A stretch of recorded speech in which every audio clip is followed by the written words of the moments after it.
ಅಂದ್ರೆ ಏನಿದ್ರೆ ಮೇಲೆ ಲೈನ್ ಇರೋದ್ರಿಂದ ನ್ಯಾಚುರಲ್ ವೇಸ್ಟ್ ಆಗುತ್ತೆ ಜಾಗ. ಕರೆಕ್ಟ್ ಅಡಿಕೆ ಹಾಕಂಗಿಲ್ಲ. ಆಮೇಲೆ ಈಗ ಬೇರೆ ಬೆಳೆ ಹಾಕಿದ್ರೆ ತಾತ್ಕಾಲಿಕ. ಇದಾದ್ರೆ ನೋಡಿ ಈ ಗಿಡ 8 ಗೊನೆ ಮೇಲ್ಗಡೆ 2 ಒಂಬಾಳೆ ಇದೆ, ಅಲ್ಲಿಗೆ 10 ಗೊನೆ ಆಯ್ತು. ಸೇರ್ಕೊಂಡ್ಮೇಲೆ ಯಾವುದು ಕೃಷಿಲೂ ಒಳ್ಳೆ ಬಿಸ್ನೆಸ್ ಇದೆ ಅನ್ನೋದನ್ನ ಸಂಪೂರ್ಣವಾಗಿ ಅವರು ನಮಗೆ ಕ್ಲೀನ್ ಆಗಿ ಮಾರ್ಗದರ್ಶಕರಾಗಿ ಮಾಡ್ತಾ ಇದ್ದಾರೆ. ಎಷ್ಟು ಕೋಳಿ ಸಾಯುತ್ತಿ ನಾವು ತಿನ್ನಂಗಿರಲ್ಲ, ಅದಕ್ಕೊಂದು ಪ್ರಾಣಿ ಸಾಕಿ ನೀನು ತಿನ್ನಕ್ಕೆ. ನೋಡಿ ಎಲ್ಲಾ ಗಿಡದಲ್ಲಿ ಈಗ ಫಸಲು ಬಿಡ್ತಾರ ಮರ, ನಿನ್ನ ಯಾವ ಬಿಡ್ತಾ ಇಲ್ಲ ಅವು. ಇನ್ನು ಇದು 6 ವರ್ಷದ ಗಿಡ. 6 ವರ್ಷಕ್ಕೆ ಅಂದ್ರೆ ಸ್ವಲ್ಪ ಈ ಬೆಳಕು ಗಾಳಿ ಕಡಿಮೆ ಆದಾಗ ಅಡಿಕೆ ಬೇಗ ರೈಸ್ ಆಗ್ಬಿಡುತ್ತೆ. ಹೌದೌದು. ಬೀಟು ಜಾಸ್ತಿ ಹೊಡಿತಾ ಹೋಗುತ್ತೆ. ಹೌದು. ಬೆಳಕು ಜಾಸ್ತಿ ಇದ್ದಾಗ ಏನಾಗುತ್ತೆ, ಬೆಳಕು ಮತ್ತೆ ಗಾಳಿ ಬೆಳಕು ಜಾಸ್ತಿ ಇದ್ದಾಗ ಬೀಟು ಕಡಿಮೆ ಹೊಡಿತೆ. ನೀವು ನೋಡ್ಬೋದು ಎಲ್ಲದನ್ನು ಅದೇ ಸೇಮ್ ಏಜ್ ಇಂದು ಕಂಪ್ಲೀಟ್ಲಿ ಆಲ್ರೆಡಿ ಒಳ್ಳೆ ಕ್ವಾಲಿಟಿ ಆಗಂತ ನೋಡಿ. ಈ ಕಡೆ ನೋಡಿ ಎಲ್ಲ ಕಂಪ್ಲೀಟ್ಲಿ ಚೆನ್ನಾಗಿ ಬಂದಿದೆ. ಸ್ವಲ್ಪ ನೀರು ವೇರಿಯೇಷನ್ ಆಯ್ತು ಅಂದ್ರೆ ಫಸ್ಲು ಆಟೋಮೆಟಿಕ್ ಡೌನ್ ಆಗ್ಬಿಡುತ್ತೆ. ಒಳ್ಳೆ ಸೂಪರ್ ಬಿಟ್ಟಿದೆ ಮಾತ್ರ ಇದು. ಎಷ್ಟೊಂದು ಕಂಪ್ಲೀಟ್ ಒಳಗಡೆ ಎಲ್ಲ ನೋಡ್ಬೋದು ಸೇಮ್ ಏಜ್ ಇಂದು ಅಷ್ಟು ನಿಮಗೆ ಎಲ್ಲ ಅದೇ ಬಿಟ್ಟಿದೆ, ಅಷ್ಟೂನು ಅದೇ ತರ ಬಿಟ್ಟಿದೆ. ಈಗ ಹೋದ್ಸರಿ ನಾವು ಅದು ಎಷ್ಟು ವರ್ಷದ್ದು? 6 ವರ್ಷದ ಗಿಡ. 6 ವರ್ಷದ ಗಿಡ ನೋಡಿ ಎಷ್ಟು ಗೊನೆ ಅಂದ್ರೆ ಬೀಟ್ ಹೈಟ್ ಬೆಳೆಯುತ್ತೆ. 1 2 3 4 5 6 ಹೆಚ್ಚು ಕಮ್ಮಿ 7 8 ಗೊನೆ ಇದಾವೆ. 8 ಗೊನೆ ಮೇಲ್ಗಡೆ 2 ಒಂಬಾಳೆ ಇದೆ, ಅಲ್ಲಿಗೆ 10 ಗೊನೆ ಆಯ್ತು. ಶಿವ ಶಿವ ನೋಡಿ ಸಖತ್ತಾಗೈತೆ. ಇದಕ್ಕೇನು ನಾವು ಸ್ಪೆಷಲ್ ಏನು ಕೆಳಗೆ ನೋಡಿ ಎಲ್ಲರೂ ಏನಂತಾರೆ ಹೇಳ್ರಿ, ಅಯ್ಯೋ ಇದು ಬ್ರಷ್ ಕಟ್ ತರ್ತೀವಿ ಒಂದು 10 ನಿಮಿಷ ಹೊಡೆದೋಗ್ಬಿಡ್ತೀವಿ ನಿಮ್ಗೆ ಬೇಕು ಅಂತ. ಹೌದೌದು, ಮಲ್ಚಿಂಗ್ ಆಗ್ಬಿಡುತ್ತೆ. ಎಸ್ ಸೂಪರ್ ಮಂಜಣ್ಣರೇ, ಅದ್ಭುತ ಕೆಲಸ ಮಾಡಿದ್ದೀರಿ ಮಾತ್ರ. ತೋಟ ನೋಡ್ಲಿಕ್ಕೆ ಎರಡೂ ಕಣ್ಣು ಸಾಲದು. ಖುಷಿ ಆಯ್ತು ಸರ್. ಖಂಡಿತ ಖಂಡಿತ ನಮಗೂ ಕೂಡ ಮಾಹಿತಿಗಳು ಕೂಡ ನಮಗೆ ತುಂಬಾ ಚೆನ್ನಾಗಿತ್ತು. ಇರಲಿ, ಈಗ ನಮಗೆ ಗೊತ್ತಿರೋದು ಹೇಳ್ತೀವಿ, ಯಾಕೆಂದ್ರೆ ನಾವು ಹಲವಾರು ತೋಟ ತಿರುಗ್ತಾ ಇರ್ತೀವಲ್ಲ, ಅಲ್ಲಿ ನೋಡಿದ್ದು ಈಗ ಎಲ್ಲ ತೋಟ ನೋಡಿದ್ದಕ್ಕೂ ನಿಮ್ಮ ತೋಟ ನೋಡಿದ್ದಕ್ಕೂ ಅದು ಅದ್ಭುತನೇ ಬಿಡ್ರಿ. ಇದು ನಿನ್ನ 5 ವರ್ಷ ಬಿಟ್ರೆ ನೀವು ಆವಾಗ ಒಂದ್ಸರಿ ಇನ್ನೊಂದು ಟೈಮ್ ಬರ್ಬೇಕು. ಖಂಡಿತ ಅವಾಗೆಲ್ಲ ನಾವೆಲ್ಲ ರಿಚ್ ಆಗಿರ್ತೀವಿ ಸರ್. ಡೌಟ್ ಅಲ್ಲಿ ಸಿಗ್ಬಹುದು ನಿಮಗೆ, ಯಾಕೆಂದ್ರೆ ಎಲ್ಲ ತಿನ್ನಕ್ ಶುರುವಾಗಿರತ್ತಲ್ಲ. ಹೌದೌದೌದು. ಈಗ ಆರಂಭ ಆಗ್ಲಿ ಪ್ರಯತ್ನ. ಹೌದು, ಒಟ್ಟು ನಮಗೆ ಆದ್ರೆ ಸಕ್ಸಸ್ ಆಗಿ ಒಳ್ಳೆ ಮಾರ್ಗದಲ್ಲಿ ನಡೀತಾ ಇದ್ದೀರಲ್ಲ, ಅದು ಬಹಳ ಖುಷಿ. ನಮ್ಮ ಮಾವರು ಒಂದು ನಮ್ಮ ಮಂಜಣ್ಣರು ಎಲ್ಲೋ ಇದ್ದು ಅದು ಫಸ್ಟ್ ಕ್ಲಾಸ್ ನೌಕರಿ ಅಲ್ಲಿ ಮಾಡ್ಕೊಂಡು ಆರಾಮಾಗಿ ಫ್ಯಾಮಿಲಿ ಮೇಂಟೈನ್ ಮಾಡ್ಕೊಂಡು ಇರ್ಬೋದಿತ್ತು. ಆದರೆ ಕೃಷಿಯ ಸೆಳೆತ ಅದನ್ನು ಬಿಟ್ಟು ಬರೋಂಗೆ ಮಾಡಿದೆ ಅವರಿಗೆ. ಬಂದು ಒಳ್ಳೆ ಕೆಲಸ ಮಾಡಿದ್ದಾರೆ ಮಾತ್ರ. ಈಗ ಅಲ್ಲಿ ಇದ್ದಿದ್ರೆ ಏನು ಇವರು ರಿಟೈರ್ ಆಗೋವರೆಗೂ ಇನ್ನೊಂದು 5 ವರ್ಷ ಏನೋ ಕೆಲಸ ಮಾಡೋರು, ಮುಗಿದೋಯ್ತು. ಆಮೇಲೆ ಇದು ಜನ್ಮಾಂತರಕ್ಕೂ ಇದು ಅಷ್ಟೊತ್ತಿಗೆ ಆಮೇಲೆ ಭೂಮಿ ಉಳಿಸಿದ್ರಲ್ಲ ನೀವು. ಏಜ್ ಕ್ರಾಸ್ ಆಗಿರೋದು, ಇಲ್ಲಿ ಕೃಷಿನೂ ಮಾಡಕ್ ಆಗ್ತಿರಲಿಲ್ಲ, ಆಸೆನೂ ಬಿಡಕ್ ಆಗ್ತಿರ್ಲಿಲ್ಲ. ಈಗ ಹೆಂಗಾಗಿದೆ ಅಂದ್ರೆ made for each other, same ಟೈಮಿಗೆ ಕರೆಕ್ಟ್ ಬಂದು ನಾವು ಸೆಟ್ ಆಯ್ತು ಅಂತ ನನ್ನ ಅನಿಸಿಕೆ. ನಾವೆಲ್ಲ ಬಿಸ್ನೆಸ್ ಮ್ಯಾನ್ಗಳು ಸರ್, ನಮ್ಗೆಲ್ಲ ರೈತರದ್ದು ಏನು ಅನ್ನೋದು ನಮ್ಮ ಮಾವನಿಂದ ನೋಡಿ ಕಲ್ತು ಈಗ ನಾವು ಒಂದು 3 ಎಕರೆ ಸ್ಟಾರ್ಟ್ ಅಪ್ ಮಾಡಿದೀವಿ. ಇವಾಗ ಮಾವರ ಮಾರ್ಗದರ್ಶನದಲ್ಲೇ ಎಲ್ಲ ಅವರು ಏನೇನು ಗೈಡ್ಲೈನ್ಸ್ ಕೊಡ್ತಾ ಇದಾರೆ ಅದೇ ಗೈಡ್ಲೈನ್ಸ್ ಅಲ್ಲಿ ನಾವು ಅವ್ರ ಜೊತೆ ಸೇರ್ಕೊಂಡು ಮಾಡ್ತಾ ಇದೀವಿ. ನಮಗೆ ಇಂಟ್ರೆಸ್ಟ್ ಇರಲಿಲ್ಲ ಮುಂಚೆ, ಬಿಸ್ನೆಸ್ ಮಾಡಬೇಕು ಬಿಸ್ನೆಸ್ ಮೈಂಡೇ ಇದ್ದಿದ್ದು. ಈಗ ಅವ್ರ ಜೊತೆ ಸೇರ್ಕೊಂಡ್ಮೇಲೆ ಯಾವುದು ಕೃಷಿಲೂ ಒಳ್ಳೆ ಬಿಸ್ನೆಸ್ ಇದೆ ಅನ್ನೋದನ್ನ ಸಂಪೂರ್ಣವಾಗಿ ಅವರು ನಮಗೆ ಕ್ಲೀನ್ ಆಗಿ ಮಾರ್ಗದರ್ಶಕರಾಗಿ ಮಾಡ್ತಾ ಇದ್ದಾರೆ. ಸೊ ವಿಂಕ್ಲರ್ ಆಗ್ಲಿ ಅಥವಾ ನಲ್ಲಿ ಡ್ರಿಪ್ ಆಗ್ಲಿ ಅಥವಾ ಡ್ರಿಪ್ ಇಂದ ಹೆಂಗೆ ಡ್ರಿಪ್ ಯಾವ ತರ ಬರುತ್ತೆ ಅಥವಾ ನಲ್ಲಿ ಡ್ರಿಪ್ ಮಾಡೋದು ಯಾವ ರೀತಿ ಅಂದ್ರೆ ಅವರು ಈಗ ಆಡ್ತಾರಾಗ ಉಗುಳ್ತಾ ಹೋಗ ನಂಗೆ ಅವ್ರ ಎಕ್ಸ್ಪೀರಿಯನ್ಸ್. ಈಗ ಆಲ್ರೆಡಿ ಅವ್ರಿಗೆ 5 ವರ್ಷ ಎಕ್ಸ್ಪೀರಿಯನ್ಸ್ ಇರೋದ್ರಿಂದ ಇದು 30 ವರ್ಷದಿಂದ ಮಾಡಿದ್ರು, ಬಿಟ್ಟಿದ್ರು ಗ್ಯಾಪ್, ಮತ್ತೆ 5 ವರ್ಷದಿಂದ ಶುರು ಮಾಡಿದ್ರು. ಅದ್ರ ಜೊತೆ ನಮ್ಮನ್ನು ಪಕ್ಕದವ್ರನ್ನೊಬ್ರನ್ನ ಹೇಳ್ಕೊಂಡು ಹೂವಿನ ಜೊತೆ ನಾರು ಸ್ವರ್ಗ ಕೊಟ್ಟು ನಂಗೆ ನಮ್ಮನ್ನು ಸೇರಿಸಿ ಎಳಿತಾ ಇದ್ದಾರೆ. ಒಳ್ಳೆ ಕೆಲಸ ಮಾಡ್ತಾ ಇದಾರಲ್ಲ. ಈಗ ಹೆಚ್ಚು ಕಡಿಮೆ ಒಂದು ಅಫಿಷಿಯಲ್ಗಳು ಒಂದು 8 ರಿಂದ 10 ಜನಕ್ಕೆ ಇವರೇ ಮಾಹಿತಿ ಕೊಟ್ಟು ಈ ತರ ಮಾಡ್ರಿ, ಇಷ್ಟೇ ಸಿಂಪಲ್ ಕೆಲಸ,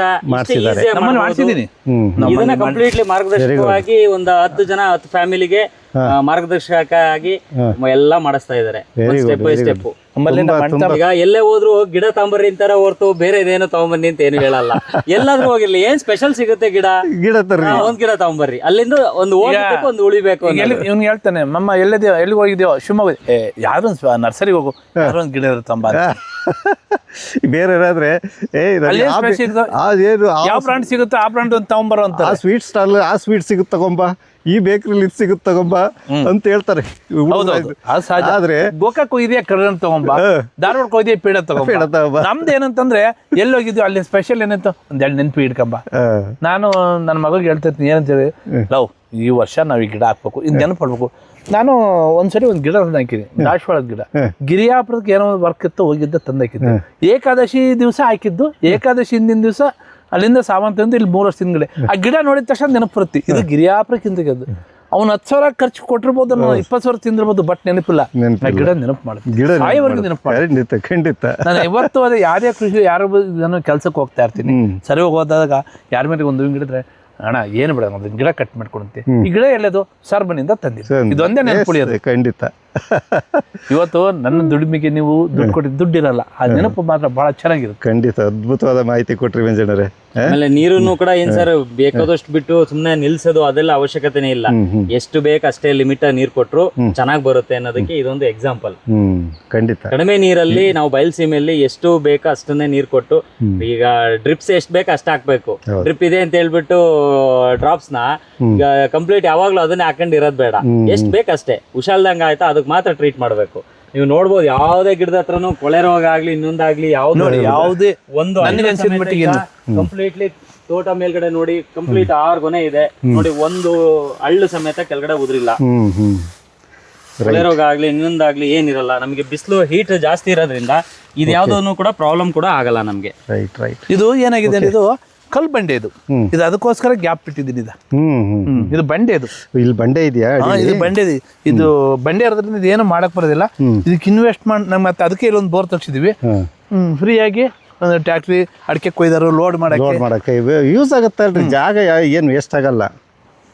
ಮಂಜಣ್ಣರು ಇದು ನಿಂಬೆ ಗಿಡ ಅಲ್ಲ? ಹಾ, ನಿಂಬೆ ಗಿಡ. ಇದು ಎಷ್ಟು ಹಾಕಿದಿರಿ?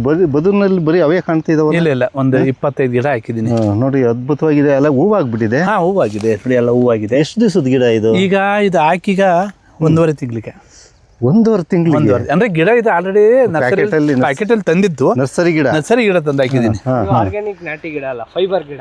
ಫೈಬರ್ ಕ್ರಾಸ್ ಆಗಿ ಎಷ್ಟು 12 ತಿಂಗಳು ಕೂಡ ಕಾಯಿ ಬಿಡುತ್ತೆ ನೋಡಿ. 12 ತಿಂಗಳು ಕಾಯಿ ಬಿಡುತ್ತೆ. ಎಲ್ಲ ಈಚ್ ಆಗ್ತಾ ಇದೆ. ಬನ್ನಿ ಹಂಗೆ ಮುಂದೆ ತೋರಿಸ್ತೀನಿ ನೋಡಿ. ಎಷ್ಟೊಂದು ಹಾಕಿದಿರಿ? ಏನು ಒಂದು 10 ಅಡಿಗೆ ಒಂದೊಂದು ಹಾಕಂತ ಹೋಗಿದಿರಿ? 8 ಅಡಿಗೆ ಒಂದು ಹಾಕಿದ್ದೀನಿ. ಅಂದ್ರೆ ಏನಾದ್ರೆ ಮೇಲೆ ಲೈನ್ ಇರೋದ್ರಿಂದ ನ್ಯಾಚುರಲ್ ವೇಸ್ಟ್ ಆಗುತ್ತೆ ಜಾಗ. ಕರೆಕ್ಟ್. ಅಡಿಕೆ ಹಾಕಂಗಿಲ್ಲ. ಆಮೇಲೆ ಈಗ ಬೇರೆ ಬೆಳೆ ಹಾಕಿದ್ರೆ ತಾತ್ಕಾಲಿಕ. ಇದಾದ್ರೆ ನೋಡಿ, ಈ ಗಿಡ ಇದು ವರ್ಷವೆಲ್ಲ ಬಿಡ್ತಾ ಇರೋದು ಕಾಯಿ ನೋಡಿ. ಎಲ್ಲ ಇಷ್ಟೇ ಇದೆಯಲ್ಲ ನೋಡಿ, ಎಲ್ಲ ಹೂವಾಗಿದೆ, ಈಚಾಗಿದೆ ನೋಡಿ, ಹೂವಾಗಿದೆ ನೋಡಿ, ಇಲ್ಲಿ ಹೂವಾಗಿದೆ, ಇಲ್ಲಿ ನೋಡಿ ಇಲ್ಲೆಲ್ಲ ಎಷ್ಟೊಂದು ಹೂವಾಗಿದೆ. ಇಲ್ಲಿ ನೋಡಿ, ಈ ಗಿಡ ತೋರಿಸ್ತೀನಿ ಬನ್ನಿ. ನೋಡಿ ಮಲ್ಲಿಗೆ ಹೂವು, ಈಗ ನೋಡಿ ಎಲ್ಲ ಮಲ್ಲಿಗೆ ಹೂವು. ಇದಷ್ಟು ಕಾಯಿ ನಿಲ್ಬೇಕು ಅಂದ್ರೆ ನಾವು ಈ ಟೊಮೆಟೊ ದಾರ ಕಟ್ತಾರಲ್ಲ ಆ ಟೈಪ್ ನೋಡಿ. ನಿನ್ನ ಗಿಡ ಎಷ್ಟಿದೆ ನೋಡಿ, ಕಾಯಿ ಬಂದಿದೆ. ಅಂದ್ರೆ ಇದೆಲ್ಲ ಬರ್ಬೇಕು ಅಂದ್ರೆ ದಾರದಲ್ಲಿ ಕಟ್ಬೇಕಾಗತ್ತೆ. ಟೊಮೆಟೊ ಕಟ್ತೀವಿ ನಾವು. ಹೌದೌದು, ಸತ್ಯ. ರೈಟ್. ಇದು ಗಜನಿಂಬೆ. ಇದು ಗಜನಿಂಬೆ. ಓಕೆ. ಇದು ನೋಡಿ, ಎಲ್ಲ ಹುಳ ತಿಂದಿದ್ದು ಗಜನಿಂಬೆ. ಇದು ಟ್ರಯಲ್ಗೆ ನಾಟಿ ನಿಂಬೆ. ಇದು 5 ವರ್ಷ ಬಿಟ್ಟು ನೋಡ್ಬೇಕು ನಿಮ್ ತೋಟನ. ಇದು ನೋಡಿ, ಇದು ನಾಟಿ ನಿಂಬೆ. ಇದು ಟ್ರಯಲ್ಗೆ ಎಲ್ಲಾ ನಿಂಬೆ ಜಾತಿನೂ ಹಾಕಿದ್ದೀನಿ. ಯಾಕಂದ್ರೆ ಗೊತ್ತಾಗ್ಬೇಕಲ್ಲ, ವೆರೈಟೀಸ್ ನಾವು ಕೇಳಬಾರ್ದು, ಮಾಡಿ ನೋಡ್ಬೇಕು. ಸುಣ್ಣ ಹೊಡೆದು ಅಂದ್ರೆ ಏನಾಗಿದೆ, ಕ್ಯಾಲ್ಸಿಯಂ ಬೇಕು ಅಂತಂದ್ರೆ ನಾವು ಡೈರಿಯಿಂದ ಏನೋ ತಂದು ಕೆಮಿಕಲ್ ಹಾಕಂಗಿಲ್ಲ. ಇಲ್ಲೇ ಸುಣ್ಣ ಕೆಮಿಕಲ್ ಹಾಕ್ಬಿಟ್ಟು ಅದ್ರ ನೀರ್ ಹಾಕ್ಬಿಟ್ರೆ ಕ್ಯಾಲ್ಸಿಯಂ ತಾನಾಗೆ ಸಿಗುತ್ತಲ್ಲ ನೋಡ್ರಿ. ಇದು ಬನ್ನಿ. ಇದು ಕೊಟ್ಟಿಗೆ. ಮನೆ ಹಾಲಿಗೆ ಒಂದು ಹಸು, ಕುರಿಗಳು ಇದೆ. ಜೀವಾಮೃತ ಕೃಷಿ ನೋಡಿ. ಈ ಜೀವಾಮೃತನ ಅಲ್ಲ, ಈ ಗೋತೆನ ಹಣ್ಣು ಸ್ಟಾಕ್ ಮಾಡ್ತೀವಿ. ಇದನ್ನ ಗಿಡಗಳಿಗೆ ನಾವು ಡ್ರಿಪ್ ಮುಖಾಂತರ ಕೊಡ್ಬೇಕಲ್ಲ. ಇದು ಡೈರೆಕ್ಟ್ ಇದು ಕೊಟ್ಟಂಗೆ ಗ್ಲುಕೋಸ್ ಕೊಡ್ತೀವಲ್ಲ, ಆ ಟೈಪ್ ಇದೆ ನೋಡಿ. ಇದು ಅಲ್ಲಿ ಒಂದು ಡ್ರಮ್ ಇದೆ ನೋಡಿ. ನಾವು ಡೈರೆಕ್ಟ್ ಆಗಿ ತಿಪ್ಪಿಗೆ ಹಾಕೋದಿಲ್ಲ. ಆ ಕಡೆ ಒಂದು ಡ್ರಮ್ಮು, ಈ ಕಡೆ ಒಂದು ಡ್ರಮ್ಮು. ಆಮೇಲೆ ಹಿಂಗೆ ಮುಂದೆ ಬಂದ್ರೆ ಮೊಲಗಳು. ನಮ್ಮಲ್ಲಿ ಸಿಗೋ ಅಂತ ಹಣ್ಣುಗಳನ್ನ ಅದ್ರೊಳಗೆ ಕೋಳಿಗಳಿದ್ದಾವೆ. ಇದು ಮೊಲಗಳು. ಸಿಗೋ ಅಂತ ಹಣ್ಣುಗಳು ನಮಗೆ ಎಷ್ಟು ಬೇಕು ಅಷ್ಟು ತಿಂದು ನಾವು ಕಣ್ಣು ಇಡ್ತೀವಿ. ಸೂಪರು. ಇಲ್ಲೇ ಹೆಂಗೆ ಮುಂದೆ ಬಂದರೆ ಅಂದರೆ ನಾವು ನಮ್ಮ ಮನೇಲಿ ಇರೋದಿಲ್ಲ, ಮಳೆ ಬರ್ತಿರ್ತೀವಿ, ದನಗಳಿಗೆ ಮೇವು ಹಾಕ್ಬೇಕು. ಹೆಣ್ಮಕ್ಳು ಇಲ್ಲೇ ಡೋರ್ ತಕ್ಕಂಡು ಇಲ್ಲೇ ಹುಲ್ ತಕ್ಕಂಡು ಇಲ್ಲೇ ದನಗಳಿಗೆ ಹಾಕ್ತಾರೆ. ನೈಟ್ ಆದರೂ ಏನು ಹೊರಗಡೆ ಹೋಗೋ ಅವಶ್ಯಕ. ಈಗ ನಿಮ್ಮ ಶ್ರೀಮತಿಯವ್ರ ಸಹಕಾರ ತುಂಬ ಚೆನ್ನಾಗಿದೆ. ಹೌದು. 50% 60% ಅಂದ್ರೆ ಏನು ತಪ್ಪಂಗಲ್ಲ. ಬೆಳಿಗ್ಗೆ ನಾನು ಉದ್ಯೋಗಕ್ಕೆ 10 ಗಂಟೆಗೆ ಹೋದ್ರೆ ಸಂಜೆ ಬರೋದು 6 ಗಂಟೆ ಅಷ್ಟವರೆಗೆ ಎಲ್ಲ ಅವರೇ. ಬಿಡ್ರಿ, ಹಂಗಾರೆ ನೀವು ಪುಣ್ಯ ಅಲ್ಲ, ಎಲ್ಲದಕ್ಕೂ ಪಡೆದಿರ್ಬೇಕು ಅಂತಾರೆ. ಹೌದೌದು. ಮೊದಲು ಶೆಡ್ ಮಾಡಿದ್ದು ಮೇಲೆ ಕುರಿಗಳು. ಈಟಿಗೆ ನಮ್ಮ ಕುರಿಗಳು ಅಂದ್ರೆ ಇಳುವರಿ ಬರಲ್ಲ. ಅದಕ್ಕೆ ನಾನು ಏನು ಮಾಡಿದ್ವು ಅದನ್ನ ಚೇಂಜ್ ಮಾಡಿದೆ ನಾನೇ. ಈ ರೀತಿ ಮಾಡಿದ್ರೆ ಸರಿಯಾಗ್ಬೋದು ಅಂತ ಈಗ ನೆಲದ ಮೇಲೆ ಮಾಡಿದ್ದೀನಿ. ಸರಿ ಸರಿ. ಹಿಂಗೆ ಬಂದರೆ ಇದು ಹೊರಗಡೆ ಎಂಟ್ರೆನ್ಸು. ನೈಟ್ ಏನಾರ ಹೊರಗಡೆ ಬಂದರೆ ಅಂದ್ರೆ ಮೇವು ತರಕ್ಕೆ, ನಾವು ಪೈಪ್ಗಳು ಇಡೋಕ್ಕೆ, ಗಳಗಳು ಇಡೋಕ್ಕೆ, ಮೇವು ಸಂಗ್ರಹಣೆ ಮಾಡೋಕ್ಕೆ ಈ ಜಾಗ. ಈ ಜಾಗ ಮೇಲೆ ಪೈಪ್ ಇಡೋಕ್ಕೆ, ಅದ್ರ ಮೇಲೆ ಪೈಪ್ ಇಡೋಕ್ಕೆ. Right right. ಹಂಗೆ ಬಂದರೆ ಇಲ್ಲಿ ಬನ್ನಿ, ಇಲ್ಲಿ ಇದು ನೋಡಿ ನಮಗೆ ಸಾಕಿದ್ದೀರಾ. ಅಂದರೆ ನೀರು ಬೇಸಿಗೆಯಲ್ಲಿ ಇರೋದ್ರಿಂದ ಪಕ್ಷಿಗೆ ಕೋಲ್ಡ್ ಇರ್ತೈತಿ, ಒಂಥರ AC ಒಳಗಿದ್ದಂಗೆ ಆಗುತ್ತೆ. ಇಲ್ಲಿ ನೋಡಿ ಪಾರಿವಾಳ ಎಲ್ಲ ಮರಿಗಳು, ನೋಡ್ರಿ ಇವ್ರದ್ದು ಐಡಿಯಾ ಮಂಜಣ್ಣವ್ರದ್ದು. ಮೇಲ್ಗಡೆಗೆ ಸಿಂಟೆಕ್ಸು, ಕೆಳಗಡೆಗೆ ಪಾರಿವಾಳದ ಗೂಡು. ಪಾರಿವಾಳನು ಸಾಕಿದ್ದೀರಿ. ಪಾರಿವಾಳ ಏನ್ ಬಳಸ್ತೀರಿ? ಏನಿಲ್ಲ, ಸಾಕಿದೀವಿ ಸುಮ್ಮನೆ ಖುಷಿಗೆ. ಅದು ಕೆಳಗೆ ಬಿದ್ದಿದ್ದಕ್ಕಿನ ಪ್ರಮಾಣದಲ್ಲಿ ಗಿಡ ಕೊಡ್ತೀವಿ, ಅದನ್ನ ವೇಸ್ಟ್ ಮಾಡಿ. ಅದು ನಮಗೆ ಪ್ಲಸ್. ಹೌದು, ಬಹಳ ಡಬಲ್ ಹೀಟ್ ಇದು. ಆಮೇಲೆ ಮೊಲದಂತೂ ತುಂಬಾ ಹೀಟ್ ಇರುತ್ತೆ. ಇದು ನಮಗೆ ಅದು ಪ್ಲಸ್. ಅದಕ್ಕೋಸ್ಕರ ಅದನ್ನ ವೇಸ್ಟ್ ಮಾಡಲ್ಲ ನಾವು. ಪಾರಿವಾಳಕ್ಕಿಂತ ಪಾರಿವಾಳ ದಿಕ್ಕೇ ಇದೆಯಲ್ಲ, ನಮಗೆ ಫಾರ್ಮೇಶನ್ ಮಾಡಿ ನೀರ ಕೊಡ್ತೀವಿ ನಾವು, ಡೈರೆಕ್ಟ್ ಆಗಿ ಹಾಕಲ್ಲ ನಾವು. ಅದೇನು ಗೊತ್ತಿದೆಯಲ್ಲ, ಚೆನ್ನಾಗಿ ಸಿಗುತ್ತೆ. ಅದನ್ನ ನೀರಲ್ಲಿ ಮಿಕ್ಸ್ ಮಾಡಿ ಗಿಡಕ್ಕೆ ಕೊಡ್ತೀವಿ. ಅದಕ್ಕೋಸ್ಕರ ಇದು ನೋಡಿದ್ರ. ನಿಮ್ಮನ್ನ ನೋಡಿ ಕಲಿಯೋದು ಭಾಳ ಇದೆ ಬಿಡ್ರಿ. ಏನಿಲ್ಲ, ನಾವು ನೋಡ್ತಾ ಕಲ್ತಿರೋದು. ನಿಮಗೆ ಆಗ್ಲೇ ಯಾವ್ದೋ ಒಂದು ಎಕ್ಸಾಂಪಲ್ ಮಾತಾಡ್ತಿದ್ದೆ ಗೊತ್ತಾ, ಒಂದು ಸ್ಟೋರಿ ಹೇಳ್ದೆ ಗೊತ್ತಾ, ಆ ಹೂವಿನ ಗಿಡನೇ ಇದು. ನಿಮ್ಗೆ ಹೇಳಿದೆ, ಒಂದು ಊರಿಗೆ ಹೋದ್ರೆ ಒಂದು ನೆನಪು ಬರುತ್ತೆ ಸರ್, ದುಡ್ಡು ನೆನಪಿರಲ್ಲ. ಈ ಗಿಡ ನಮಗೆ ನೆನಪಿನ ಶಕ್ತಿ. ಅದು ಅದ್ಭುತ ಕೃಷಿಕರು ಕಣ್ರಿ ನೀವು. ಮಾಡ್ಬೇಕಲ್ಲ. ಬನ್ನಿ, ಇಲ್ಲೇ ಬನ್ನಿ. ನಮ್ಮ ಬೋರಿಂದ ನೀರನ್ನ ಅಂದ್ರೆ ನಮ್ಮಲ್ಲಿ ಏನಾಗುತ್ತೆ ಅಂದ್ರೆ ಕೆಲವೊಂದು ವೇಸ್ಟ್, ಕೋಳಿ ಸಾಯಿತಿ ನಾವು ತಿನ್ನಂಗಿರಲ್ಲ, ಅದಕ್ಕೊಂದು ಪ್ರಾಣಿ ಸಾಕಿದ್ದೀನಿ ತಿನ್ನಕ್ಕೆ. ಈಗ ವೇಸ್ಟ್ ಅನ್ನ ಉಳಿದಿರುತ್ತೆ, ಅದಕ್ಕೂ ನಮ್ಮಲ್ಲಿ ಸ್ವಲ್ಪ ಸಗಣಿ ಇರುತ್ತೆ, ಅದನ್ನ ತಿನ್ನಕ್ಕೆ ಒಂದು ಸಾಕಿದ್ದೀನಿ. ಮೀನು ಸಾಕಿನಿ. ಮೀನು ಸಾಕಿದ್ದೀರಿ? ಓಹೋ, ಶಿವ ಶಿವ. ಇಲ್ಲಿ ನೋಡಿ, ಇದು ಮೀನು ಹೊಂಡ. ಮೀನು ಮರಿ ಇದಾವೆ ಅದ್ರೊಳಗೆ. ಓಹೋ, ಇದು ಕೃಷಿ ಹೊಂಡ ಮಾಡಿದಂಗೆ ಮಾಡಿ. ಕೃಷಿ ಹೊಂಡ ಅಲ್ಲ, ನಾನೇ ಸ್ವತಃ ಮಾಡಿಸಿ ಮೀನ್ ಮರಿ ಬಿಟ್ಟೀನಿ. ನಾನು ಯಾವ ಸರ್ಕಾರದಿಂದ ಸವಲತ್ತು ತಂದು ಮೀನ್ ಮಾಡಿಲ್ಲ, ಕೃಷಿ ಹೊಂಡ ಟೈಪ್ ಮಾಡಿಸಿ ಅಲ್ಲಿ ಏನ್ ಮಾಡಿದೀನಿ, ನೀರು ಬಂದಿದ್ದೆಲ್ಲ ಇಲ್ಲಿ ಸ್ಟೋರೇಜ್ ಆಗುತ್ತೆ. ಅಲ್ಲಿ ಮಣ್ಣಿನಲ್ಲಿ ಬದು ಹಾಕಿದ್ದೀನಿ. ಮೇಲಿಂದ ಬಂದದ್ದು ನೀರು 100% ಬಂದೇ ಬರುತ್ತೆ. ಈ ನೀರು ನನ್ನ ತೋಟಕ್ಕೆ ಪ್ಲಸ್ ಆಗುತ್ತೆ. ಅಲ್ಲ, ದಾರಿಲಿ ಓಡಾಡ್ಬೇಕಾರೆ ಇದೇನು ಇವ್ರಿಗೆ ಬುದ್ಧಿ ಐತೆ, ಸುಮ್ಮನೆ ಕಲ್ಲು ರಾಶಿ ಹಾಕಿದ್ರಲ್ಲ JCBಗೆ ಲಾಸ್ಟ್ ದಿವಸ ಕೆಲಸ ಮಾಡಿಸಿ, ಉಪಯೋಗ ಏನು ಈ ಕಲ್ಲಿಂದ? ಇದು ಯಾರಿಗೂ ಗೊತ್ತಿಲ್ಲ, ರೋಡಿಗೆ ಯಾರಿಗೂ ಗೊತ್ತೂ ಆಗೋದಿಲ್ಲ. ನಿಮಗೆ ಏನಾರ ಎಷ್ಟು ಬಂದಿರೋ? ಇಲ್ಲ ಬಿಡ್ರಿ. ಇಲ್ಲಿ ಮೀನಿದೆ, ಯಾರ ರಿಲೇಷನ್ ಬಂದು 4 ಮೀನು, ಎಷ್ಟು ಜನ ಬಂದಿರಪ್ಪ? 4 ಜನ, 3 ಮೀನು ಇಟ್ಕೊಂಡ್ರೆ ಸಫಿಷಿಯೆಂಟ್ ಆಗಿ ಹೋಗ್ತಾರೆ. 0 ಮೇಂಟೆನೆನ್ಸ್. ಮತ್ತೆ ನೋಡೋಣ, ಎಂತ ಅದ್ಭುತವಾದ ಕಲೆ. ಕಾಣ್ತಾವ ಮೀನು ಫುಡ್ ಹಾಕಿದ್ರೆ ಸ್ವಲ್ಪ ಬಿಸಿಲಿ ಮೇಲೆ ಬರ್ತವೆ, ಈಗ ಬರಲ್ಲ. ಅಲ್ಲಿ ಕಾಣತ್ ನೋಡ್ರಿ, ಅಲ್ಲಿ ಇನ್ನು ಸಣ್ಣ ಮರಿಗಳಿದಾವೆ, ಒಂದೊಂದು ಬೆಳ್ಳದಪ್ಪ ಅದ. ಇನ್ನು ಅಂದ್ರೆ ಫಸ್ಟಿಗೆ ಒಂದ್ಸರಿ ಸಾಕಿ ದೊಡ್ಡವಾಗಿ ಪೈಪ್ ಲೈನ್ ತೆಗೆದ್ರಲ್ಲ, ಅವಾಗೆಲ್ಲ ವೇಸ್ಟ್ ಆಗಿ ಹೋದು. ಮತ್ತೆ ಈಗ ಹೊಸದಾಗಿ ಅವರೇ ರೆಡಿ ಮಾಡಿಸಿ ಬಿಟ್ಟಿನಿಗೆ. ಓಕೆ, ಭಾಳ ಸಿಂಪಲ್ ಮೇಂಟೆನೆನ್ಸ್. ವೆರಿ ಗುಡ್, ಭಾಳ ಒಳ್ಳೆ ಕೆಲಸ ಮಾಡಿದಿರಿ.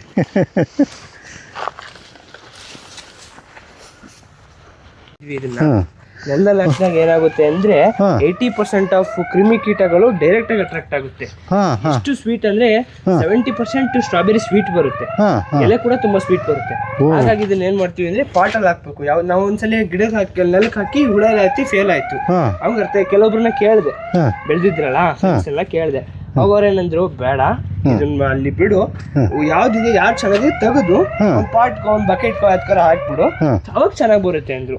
ಹೆಚ್ಚು ಕಮ್ಮಿ ಒಂದ್ 5 ರಿಂದ 6 ಹಣ್ಣು ಬಿಟ್ಟಿತ್ತು. ಹೌದಾ? ಓಕೆ, ಸ್ಟ್ರಾಬೆರಿ ಬೆಳೆದಿದ್ದೆಲ್ಲ ಗುಡ್. ಬಹಳ ಖುಷಿ ಆಯ್ತು ಕಣ ಯಶವಂತ. ನನ್ನ ತಂಗಿ ತಕೊಂಡಿದ್ಲು.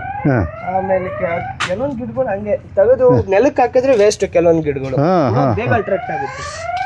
ಕೃಷಿಯಲ್ಲಿ ತೊಡಗಿಸ್ಕೊಂಡಿದೆಯಲ್ಲ ಮಗ, ನನಗೆ ಭಾಳ ಖುಷಿ ಆಯ್ತು ಕಣೋ. ಇವತ್ತಿನ ಯಂಗ್ ಜನ್ರೇಷನ್ಗೆ ನೀನು ಮಾಡಲು ಯಾಕೆ ಗೊತ್ತಾ, ನೆಕ್ಸ್ಟ್ ನಿನ್ನನ್ನೇ ಇಂಟ್ರೂ ಮಾಡ್ತೀನಿ. ಇನ್ನೊಂದು 1-2 ವರ್ಷ ಬಿಟ್ಟು ಜೆಟ್ಗಳೆಲ್ಲ ಸ್ವಂತ ಅವನೇ ಮಾಡಿರೋದು. ನೋಡ್ರಿ, ನೀನು ಮಾಡಿದ್ದ ನಮಗ ಜೆಟ್ ಇದು.